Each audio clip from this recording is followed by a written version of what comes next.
Estoy seguro que si nos preguntan a cada uno de nosotros que cuál es el día más importante de tu vida, todos tenemos respuesta para ese día. Que si el día de mi boda, el día de mi bautismo. Si te preguntan por el día más triste, seguramente también tengas respuesta para ese día. Si te preguntan quién es tu mejor amigo, pues seguro que también tendrás respuesta. Y así con muchas preguntas, o así con mucho tipo de preguntas de esta manera. Y ahora las respuestas a esas preguntas suelen decir mucho de una persona. Nos hablan de sus recuerdos e incluso nos pueden servir para identificar lo que para una persona es importante o es trascendente, o también para identificar lo que ha marcado en algún momento su vida. Y en este pasaje que acabamos de leer del Evangelio de Lucas encontramos dos preguntas que hace el Señor Jesús, muy parecidas entre ellas, y que veremos que según su respuesta nos hablan de la persona preguntada. Podemos decir, por tanto, que las respuestas a esas preguntas de Jesús son de vital importancia para las personas. Y las preguntas que el Señor hace en realidad son las mismas, o se refieren a lo mismo. Una es qué dice la gente o qué dice la multitud, versículo 18, y en el versículo 20, ¿qué decís vosotros? El Señor está preguntando a sus discípulos más directos, a sus apóstoles, sobre su propia identidad. ¿Quién dice la gente que soy yo? ¿O quién decís vosotros que soy yo? Y aunque esta pregunta se la hace el Señor a los apóstoles hace 2000 años, como sabéis, en realidad, como decía al principio, es la pregunta más importante que una persona tiene que responder. ¿Quién dices tú que es Jesús? ¿O quién es Jesús? ¿Quién es para ti Jesús? Si nos vamos a la calle, como hacen los periodistas hoy en día de la radio, de la tele, con el micrófono en mano, tan intrépidos como los vemos, como digo, en la tele, y le preguntamos a la gente al pasar allí en la plaza del pueblo, seguro que recibiremos todo tipo de respuestas. Respuestas que serán unas mejores, otras no tanto, unas más simpáticas, otras menos simpáticas o desagradables, unas acertadas o otras desacertadas. Y habrá quien diga o que piense que las respuestas, esas respuestas que te den ahí en realidad no son importantes o no tienen mucha importancia. Vivimos en un mundo tan relativo que en ese mundo caben todas las respuestas que queramos y la gente dice que no pasa nada, que da igual. Unos dirán que Jesús era un hombre bueno y ya está. Otros te dirán, incluso, lo digo un poco con tono de sorna, que fue el primer comunista, como dicen algunos. Otros que fue un adelantado a su tiempo. Otros incluso te dirán que fue un personaje inventado. Pero el caso es que la respuesta a quién es Jesús no es nada relativa. No es una respuesta sin importancia. No es una respuesta sin trascendencia. La respuesta a quién es Jesús no es una opción más entre las muchas que puedas escoger hoy en día. No es una respuesta intrascendente. Porque de la respuesta que cada persona haga a esa pregunta, fijaros, depende una cosa, depende su eternidad. Y digo su eternidad, no digo su jubilación, no digo dónde va a pasar las vacaciones, no digo qué carrera va a estudiar en el futuro, ni dónde tiene que ir a trabajar. Depende su eternidad. De cómo contestes a esta pregunta de quién es Jesús para ti, va a depender que pases tu eternidad en el cielo o en ese infierno que, como decía Alejandro, sigue encendido. La pregunta es muy importante. Es sin duda la pregunta más importante de nuestra vida, porque como digo, según la respuesta depende tu eternidad. Una pregunta que aunque la gente quiera contestar según su propia opinión, como decía antes, o según lo que ellos quieren, o según lo que les apetece que sea Jesús, la Biblia se encarga de responder claramente, sin equivocación y sin ningún tipo de confusión. Mirad, como si fuese un resumen de todo lo que encontramos a lo largo del Nuevo Testamento, el apóstol Juan, respecto a la vida de Jesús y de quién era Jesús, escribió en su Evangelio en el capítulo 20, en Juan 20, podemos leer los versículos 30 al 31. Dice allí Juan que muchas otras señales hizo también Jesús en presencia de sus discípulos. Señales que no están escritas en este libro. Versículo 31, pero estas se han escrito, fijaros, para que creáis que Jesús es el Cristo, el Hijo de Dios, y para que al creer tengáis vida, y añado yo vida eterna, en su nombre. Y estas palabras del evangelista Juan no necesitan mucha explicación, creo que son sencillas de entender. La definición que hace aquí Juan de quién es Jesús es clara y fácil de entender. Jesús es el Mesías, Jesús es Dios mismo, Jesús es el Hijo de Dios encarnado, es el único Salvador. Y fijaros, creer con fe en Él tiene como resultado la vida eterna. Y esto, fijaros también, es lo que el evangelista Lucas ha ido narrando de forma continua a lo largo de todo el Evangelio acerca de la identidad de Cristo. Hemos leído en Lucas 9, pero ya en el capítulo 1, y vamos a hacer una reseña rápida, ya en el capítulo 1, en el versículo 32 al 34, acordaros el ángel Gabriel, le dice a María, que aquí concebirá en tu seno y dará a luz un hijo y pondrá por nombre Jesús. Y fijaros lo que le dice, este será grande y será llamado, ¿cómo es llamado? El Hijo del Altísimo. Y el Señor Dios le dará el trono de su padre David y reinará sobre la casa de Jacob para siempre y su reino no tendrá fin.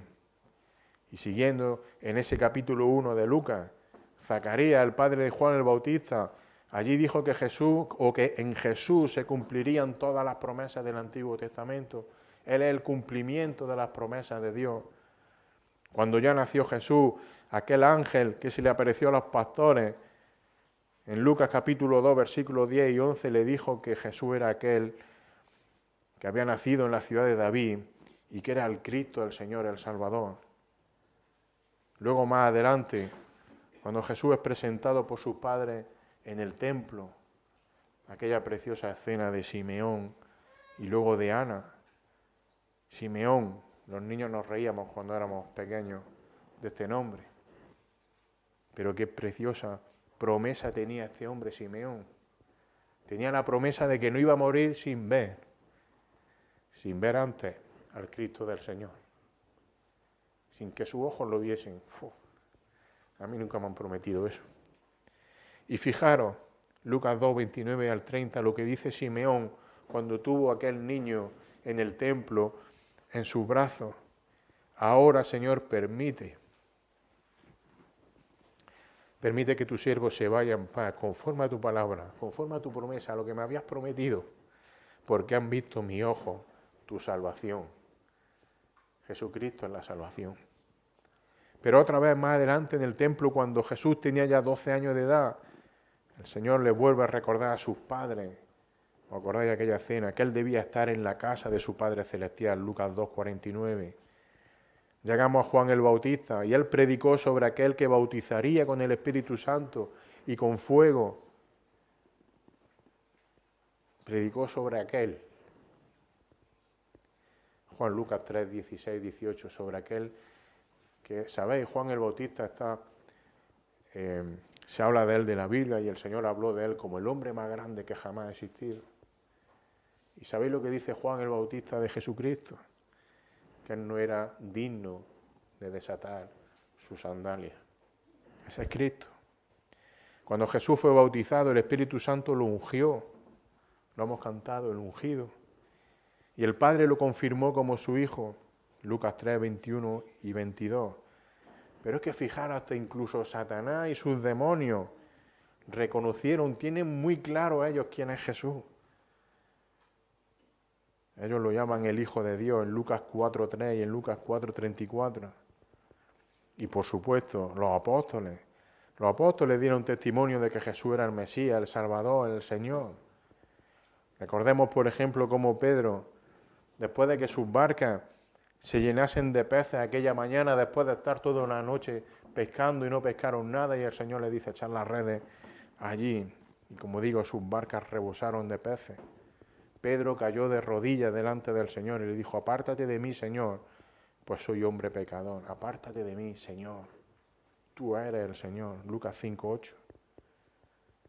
Y luego cuando Jesús otra vez anduvo sobre las aguas del mar y calmó los vientos en aquella tempestad que todos tenían miedo de morir, Pedro otra vez y el resto de los apóstoles reconocieron de nuevo que Jesús es el Hijo de Dios. Podemos leerlo en Mateo 14, 32 y 33. Cuando ellos subieron a la barca, el viento se calmó y entonces los que estaban en la barca le adoraron diciendo, en verdad eres Hijo de Dios.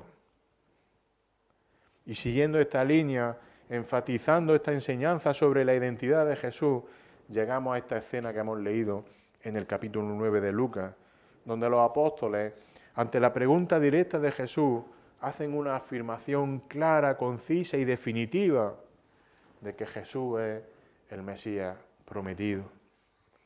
La pregunta de quién es Jesús, fijaros, se la hacía la gente también continuamente.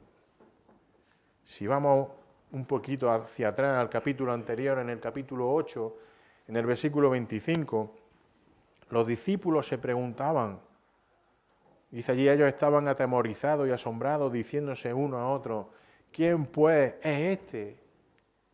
¿Quién pues es este? ¿Quién es este que aún los vientos y el agua manda y le obedecen? Herodes también se lo preguntaba, al oír todo lo que Jesús y sus apóstoles estaban haciendo. Él se preguntaba, Lucas 9:9, Herodes dijo, a Juan yo le hice decapitar. ¿Quién es entonces este de quien oigo tales cosas? ¿Quién es este que hace estas maravillas? Preguntaba Herodes. Mirá, el pueblo de Israel en aquel momento estaba confundido. Y estaba confundido por una cosa, porque más que su Salvador, ellos pensaban que Jesús era aquel que venía a librarlos de los romanos. Si había estado estudiando Lucas, acordaros cuando alimentó a los 5.000, cuando hizo grandes milagros sanando a personas de forma espectacular, querían hacerlo rey. Este es nuestro rey, querían coronarlo ya como un rey, como nuestro Felipe. Y en esa situación, cuando querían hacerlo rey, el Señor quiere que sus apóstoles, el Señor quiere que sus seguidores más directos y más cercanos estén verdaderamente seguros de quién es Él verdaderamente. Y aprovechando un momento en el que el Señor consigue estar a solas, sin la multitud cerca, orando como hemos leído, le hace a sus discípulos la pregunta más importante que una persona debe responder. Como hemos leído, el Señor está orando a solas, los discípulos están allí cerca. Y permitidme un pequeño, digamos, inciso. Un inciso para recordar y hacer hincapié en una cosa, en la continua dependencia de Jesús, de su Padre, a través de la oración. Un ejemplo que los discípulos, estando cerca de Él como estaban, vieron e incluso aprendieron de su Maestro. Ellos escucharon toda la enseñanza de Jesús, le vieron hacer todo tipo de milagros, pero también vieron y aprendieron cómo la oración era una prioridad para el Señor Jesús, como debe ser también para nosotros. Pero volvamos al pasaje, recordemos los versículos anteriores a los que le hemos leído del capítulo 9 de Lucas, si os acordáis. Hacía poco que el Señor había dado de comer a miles de personas, la alimentación que se dice allí de los 5.000. En realidad fueron alrededor de 20, 5.000, más las mujeres, los niños y todos los que acompañaban. Y justo al principio de ese capítulo 9, los apóstoles habían estado predicando por primera vez solos. El Señor lo había mandado por Galilea en pareja a predicar solos y hacer muchos milagros. Es como si el Señor en aquel momento los mandase, como diríamos nosotros hoy en día a la gente joven, lo había mandado a hacer prácticas de empresa. Ya estáis terminando vuestra formación conmigo, lleváis año y pico conmigo, escuchándome predicar, viendo todo. Queridos, os queda poco para que os quedéis solos y tengáis que empezar a hacer todo esto vosotros solos. Y es como una primera misión, como entenderlo así, como unas prácticas de final de curso antes de que el Señor partiese. Y entonces, fijaros, como parte de ese entrenamiento final para ese ministerio que les viene y que próximamente ellos van a tener que tomar, el Señor le hace esta pregunta a sus apóstoles. Es como su examen de reválida o su selectividad, que diríamos los que tenemos mi edad, los más jóvenes, no sé cómo EBAU, creo que lo llamáis ahora. Es la pregunta definitiva. ¿Tenéis esto claro?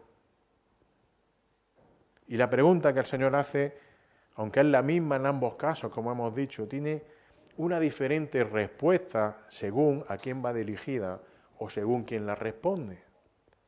La pregunta trascendental es ¿quién es Jesús? ¿Quién es Jesús? Y el Señor la realiza en función de quién responde. Por un lado tenemos la respuesta de la gente, de la multitud, de la masa, por así decirlo, y por otro lado tenemos la respuesta de los apóstoles, de los más cercanos. La respuesta a esa pregunta, como decíamos al principio, va a determinar el futuro eterno de cada persona. No solo de los apóstoles, no solo de la multitud de hace 2000 años, sino nuestro futuro eterno de cada uno de los que estamos aquí en esta mañana. ¿Quién es Jesús? Y vamos a ver esa pregunta desde esos dos aspectos, según la gente, versículos 18 al 19, y según los discípulos de Jesús, versículos 20 al 22, serían nuestros dos puntos, por así decirlo. ¿Quién es Jesús? Según la gente, según la multitud. Dice el final del versículo 18, y les preguntó diciendo, ¿quién dice las multitudes que soy yo? Y en el versículo 19, entonces ellos respondieron y dijeron, uno, Juan el Bautista, otro Elías, y otro que algún profeta de los antiguos ha resucitado. Y el Señor pregunta a los 12, ¿quién dicen las multitudes que soy yo? ¿Quién dice la gente? Leemos en la versión, en la Reina Valera del 60, que tenéis la mayoría. Mirad, la palabra gente o la palabra multitudes es una palabra usada por Lucas a lo largo de su Evangelio para referirse a esa gran cantidad de gente, de personas que seguían a Jesús. Ahora, de esa gran cantidad de gente que seguía a Jesús, de esa gran multitud que seguía a Jesús, en realidad, no todos creían verdaderamente en Él. Eran seguidores la mayoría por conveniencia, eran seguidores la mayoría por curiosidad, no eran verdaderos discípulos. Eran personas que conocían, eran personas que habían incluso visto de primera mano los milagros que Jesús hacía. Sabían y reconocían incluso que los hacía de verdad, porque era evidente que eran reales, no había truco. Reconocían que algo especial y sobrenatural había en Jesús. Reconocían que las cosas que hacía Jesús no las podía hacer un hombre normal. Pero el problema de esas multitudes, de esa mayoría, era que lo seguían solo por ver, solo por beneficiarse de sus milagros. Y además su idea o su opinión sobre la identidad de Jesús estaba muy equivocada, como hemos comentado al principio. Pensaban que era ese que venía a ser su líder político o militar. Algunos, como Herodes, por ejemplo, pensaban que Jesús era Juan el Bautista, como decían los apóstoles. Otros pensaban que era Elías, otros que era algún profeta antiguo resucitado. De nuevo en el capítulo 9 de Lucas, unos versículos antes, versículos 7 y 8.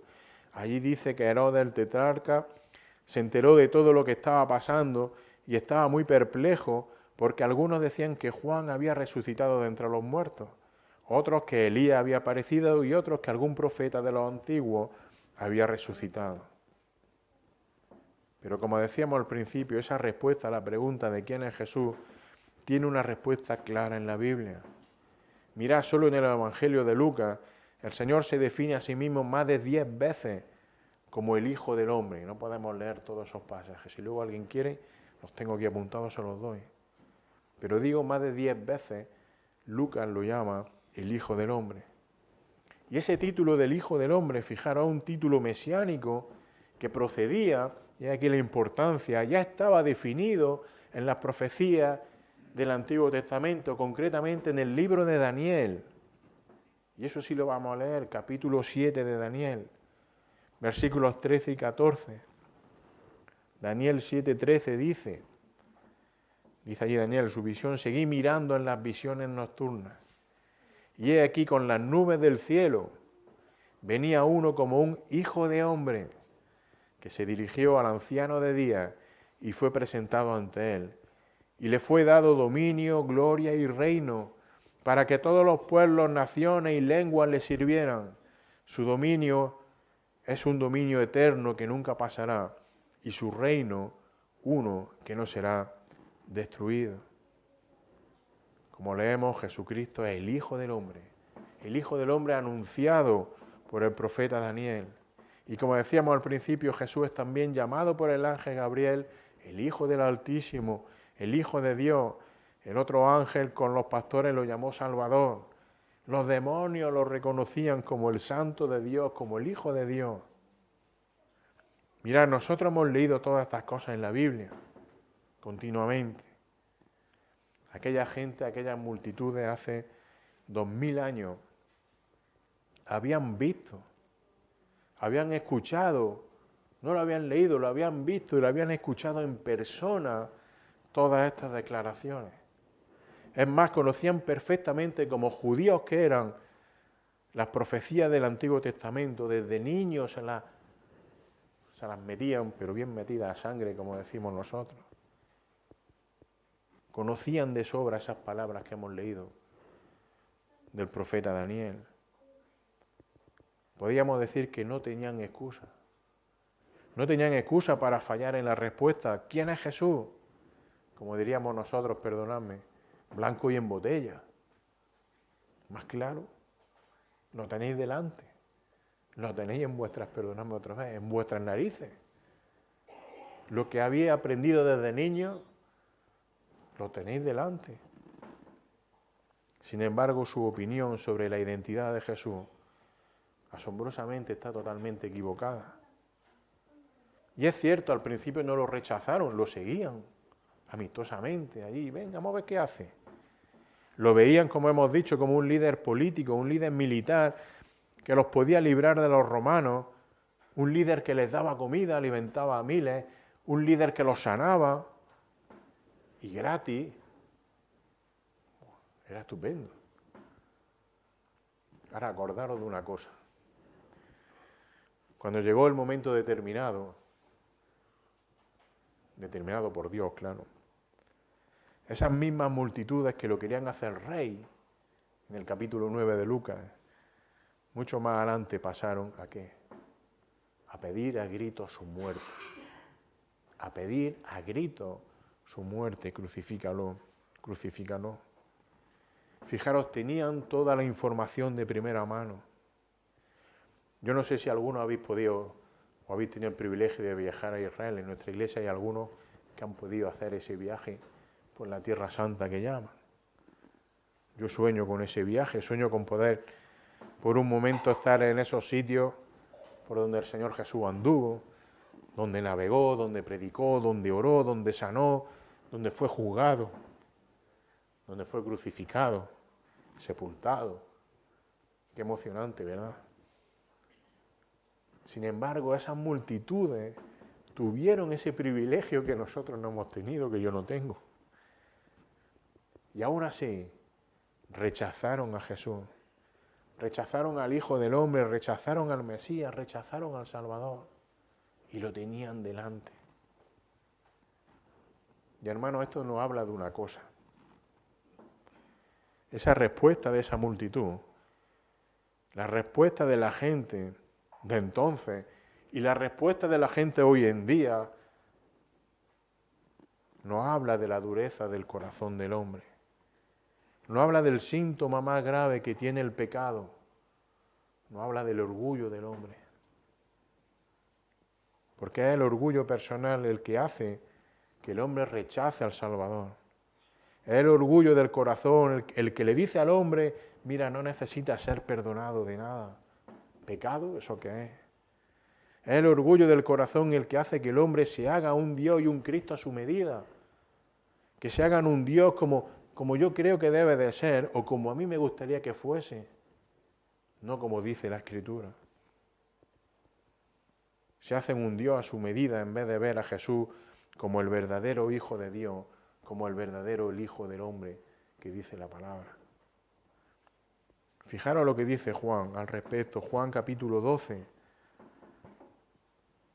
Juan 12, versículo, si queréis acompañarme por la lectura un poquillo larga. Juan 12, 34 al 43.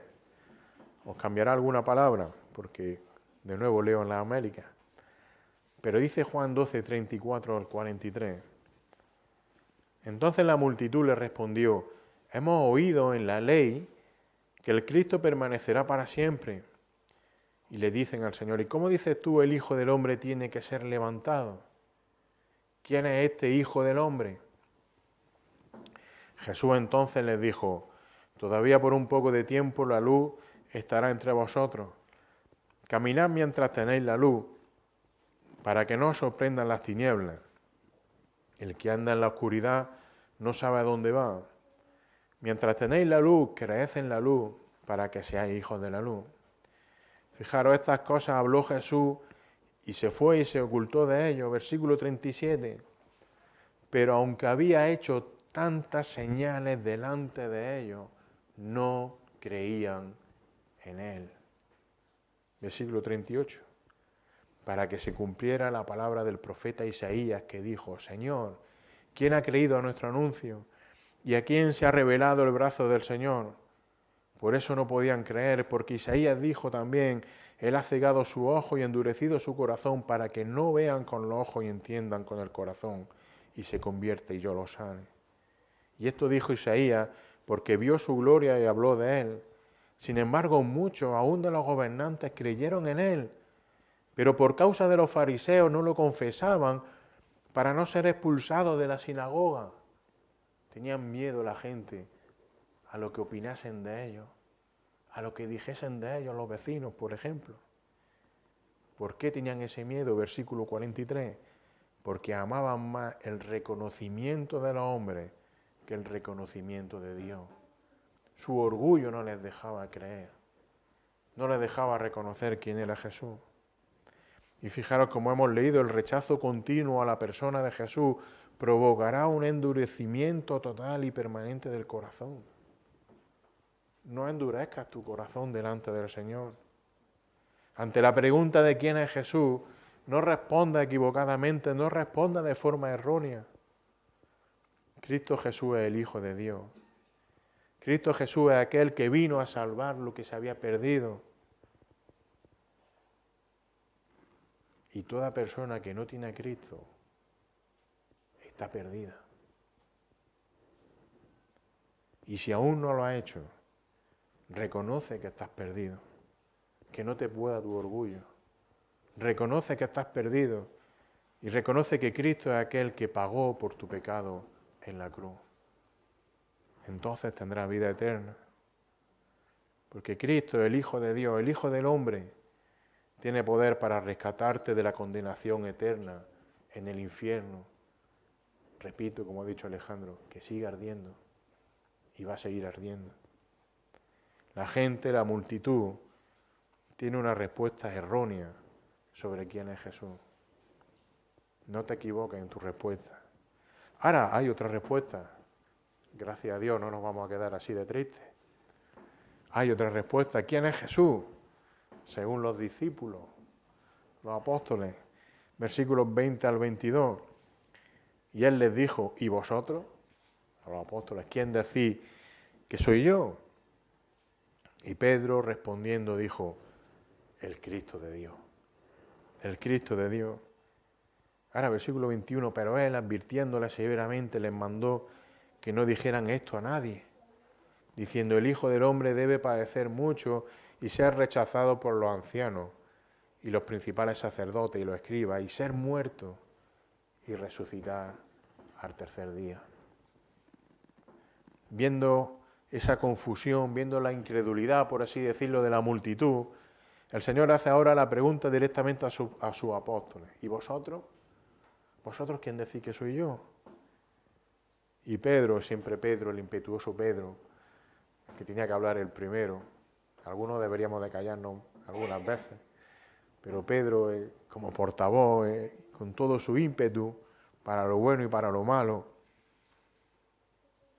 responde en nombre de los 12. Y frente a esa respuesta, digamos, diversa, relativa, confusa de la multitud, la respuesta de los apóstoles es clara y contundente: Jesús, tú eres el Cristo de Dios. Para Pedro y para sus compañeros no había duda de quién era Jesús. Fijaros incluso en el texto paralelo de Mateo. Allí leemos cómo ellos se reafirman en esa identificación del Señor y además de decirle el Cristo de Dios, lo llaman el Hijo del Dios viviente. Que no quede duda. Mirad Mateo 16, 15 y 16, y él les dijo el texto paralelo, ¿y vosotros quién decís que soy yo? Respondiendo Simón Pedro, versículo 16, dijo, tú eres el Cristo, el Hijo del Dios viviente. Y la palabra Cristo, que seguro que todos la conocemos más que de sobra, dejadme que os diga, es la traducción griega de la palabra hebrea Mesías. Luego, muy sencillo, Cristo y Mesías es lo mismo. Su significado, su uso original en ambos casos e idiomas es el mismo. ¿Sabéis cuál es? Lo hemos cantado en uno de esos preciosos himnos. El ungido. El ungido. Así que Pedro y los apóstoles están reconociendo a Jesús como ¿quién? Como el ungido de Dios. Los apóstoles están diciendo que Jesús no es un antiguo profeta que ha resucitado. Jesús no es un nuevo líder político militar que venía a traer prosperidad a aquella nación. Jesús es el elegido de Dios. Jesús es el Mesías ungido. Jesús es el Hijo amado de Dios, del Padre. Y recordemos una cosa, espero que eso Alejandro lo haya explicado bien, cuando el Señor elige a sus apóstoles. Yo gasté un verano entero en eso. Recordemos que los apóstoles no eran hombres perfectos. No eran las personas más sabias, no eran los más eruditos, eran hombres con debilidades, como las tengo yo, que las tengo y muchas. Eran hombres con una fe que fallaba, ¿os acordáis cuántas veces?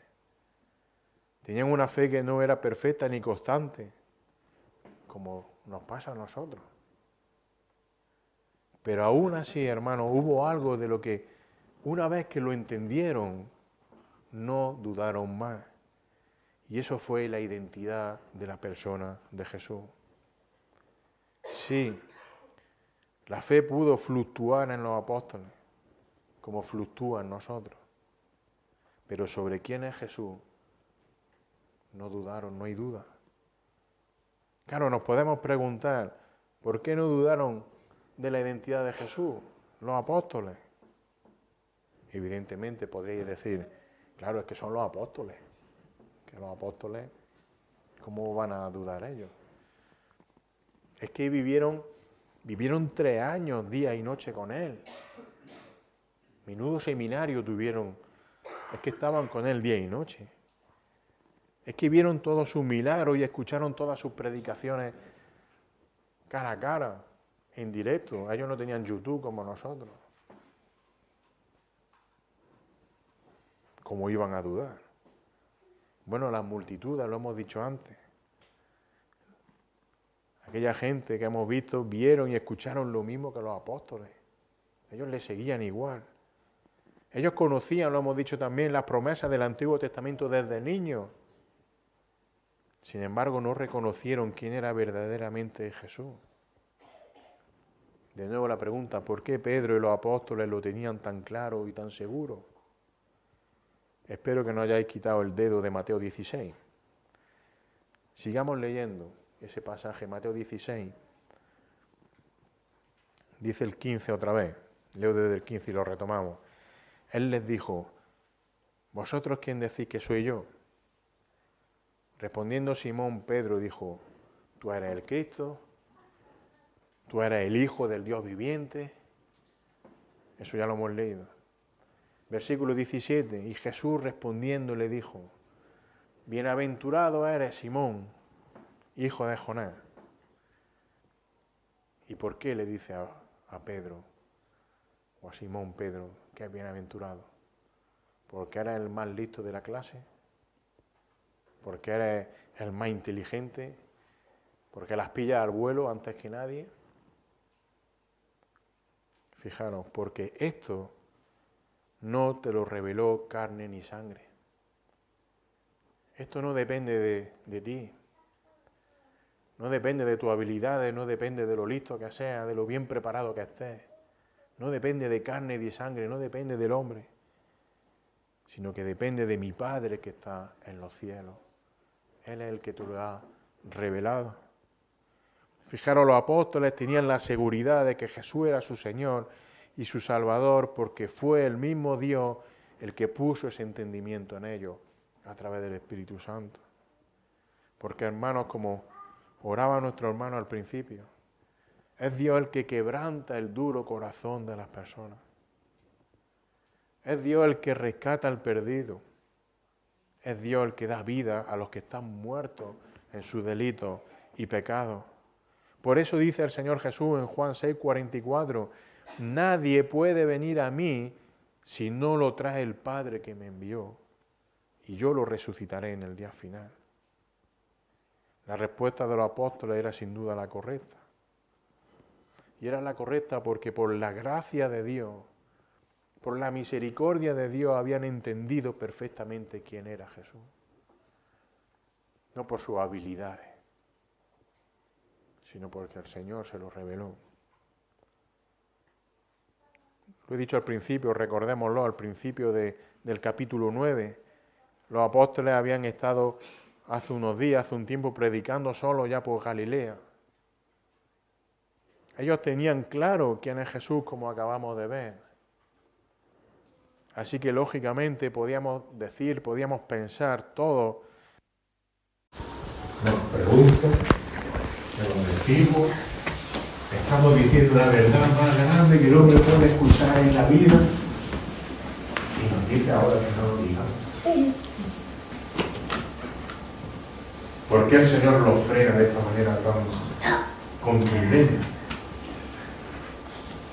Bueno, los discípulos, lo he dicho, tenían claro que Jesús era el verdadero Mesías. Pero recordemos que el Señor está terminando de formarlos, por así decirlo, para la misión que van a tener en el futuro. Así que ellos tenían que entender una cosa más. Ellos tenían que entender que además de ser el Mesías, esperado, prometido, durante miles de años, además del Mesías, es también el Salvador. Porque hasta ahora todo el mundo veía a Jesús como aquel que hacía milagros increíbles.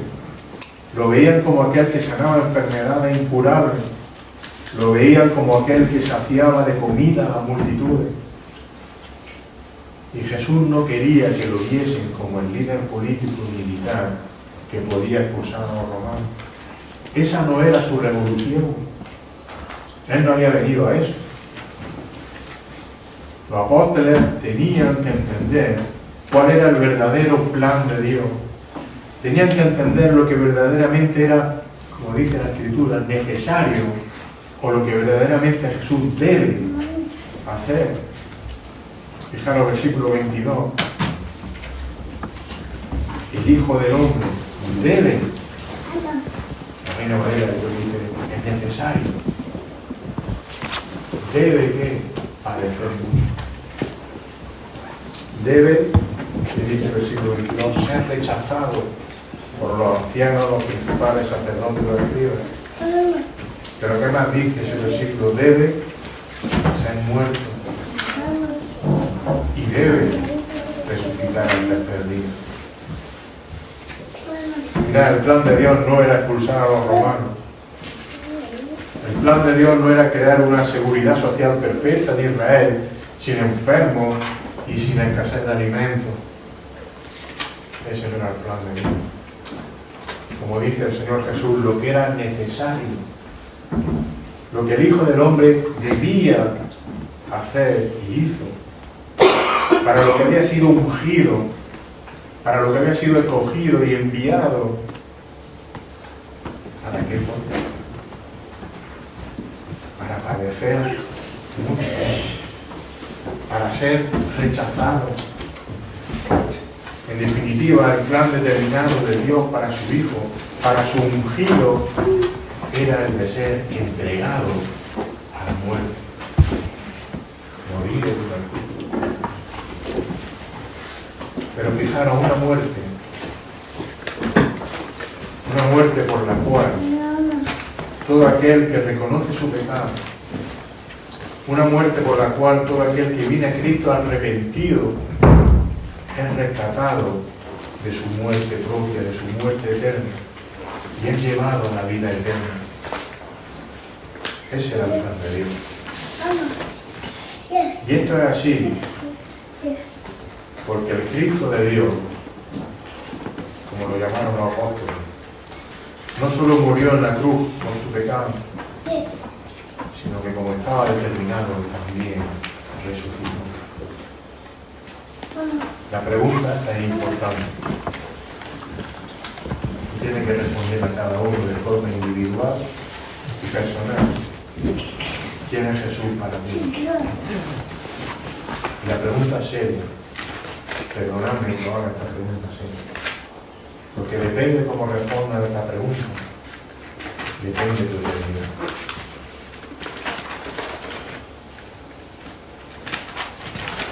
Iba a terminar ya, pero permitidme una última solo lectura de la palabra. El día de hoy me encanta que aprendáis versículos de memoria. Hay un capítulo de la Biblia que seguro que casi lo sabéis. ¿Quién es Jesús? Leamos Isaías 53. Y ahí encontramos quién es Jesús y lo que vino a hacer. Y ahí pueden encontrar la respuesta a quién es Jesús para ti. Y espero que respondan correctamente. Dice el capítulo 3 de Isaías, 3, no, 53, perdón. Isaías 53. ¿Quién ha creído a nuestro mensaje? ¿A quién se ha revelado el brazo del Señor? Creció delante de él como renuevo tierra, como raíz de tierra seca. No tiene aspecto hermoso ni majestad para que le miremos, ni apariencia para que le deseemos. ¿Para qué vino el Señor? Para ser rechazado, para ser despreciado. Versículo 3. Fue despreciado y desechado de los hombres, varón de dolores y experimentado en aflicción. Como uno de quien los hombres esconden el rostro, fue despreciado y no le estimamos. Ciertamente Él llevó nuestras enfermedades, cargó con nuestros dolores. Con todo nosotros le tuvimos por azotado, por herido de Dios y afligido. Mas Él fue herido por nuestras transgresiones, molido por nuestras iniquidades. El castigo por nuestra paz cayó sobre Él, y por su herida hemos sido sanados. Todos nosotros nos descarriamos como ovejas. Nos apartamos cada cual por su camino. Es culpa nuestra, no es culpa suya.